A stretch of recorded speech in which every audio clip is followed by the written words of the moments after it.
Hi everyone, welcome to KSR Datavizon YouTube channel. Today we will be learning on how to dynamically add or remove columns in Power BI visuals. So if you can see here the data set, right? Like in table I have customer name, city, country, postal code, region and state. So dynamically when I want to see only a specific column, only city I want to see or along with city I want to see country and I want to remove rest of the columns, right? Postal code, region, state. So this flexibility we can achieve. This is called dynamically adding or removing columns. So this is most commonly, used asked feature by end users and also important in point of interview point of view.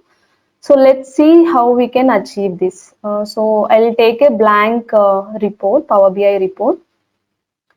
So here I will show you the data set. Okay, it is a simple data set, customer data set. So it is having the customer name, country, city, state, postal code and region.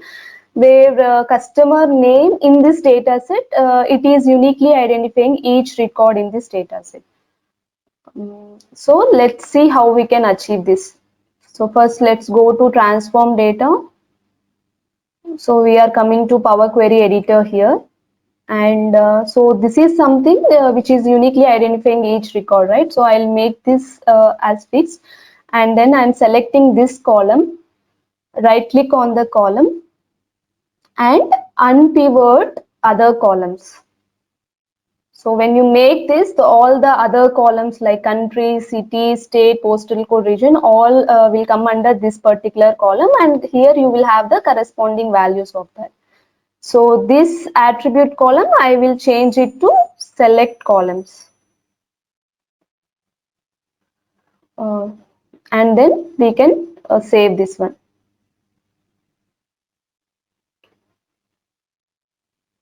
So it is loading now.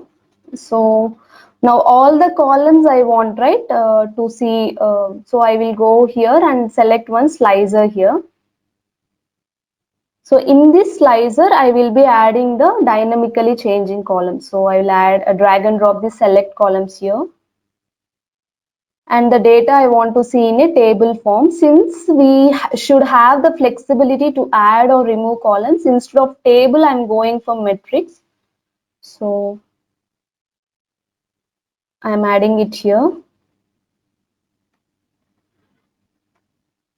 So here I can add the which is the fixed one, right? Customer name. So that will go into rows, and the selected columns will go to columns, and the value will go to values here. If you see here, so all the columns are displayed here. So here in this case, the total will does not make any sense. So I will go here and turn off the column subtotals and row subtotals. So you can see here. So all the columns are displayed here, but I want to see only a specific column. For a customer name, I only want to see city and region. Then I can only select city. And I can only select region, and the rest of the columns I can remove from this visual. So you can change here dynamically, like I only want to see state, right? I only want to see the state and postal code. I can select only those two and I can see it here. So this is how you can, you will have the flexibility to dynamically change the columns, either add the columns in the visuals or remove the columns. Thank you. Thanks for watching this.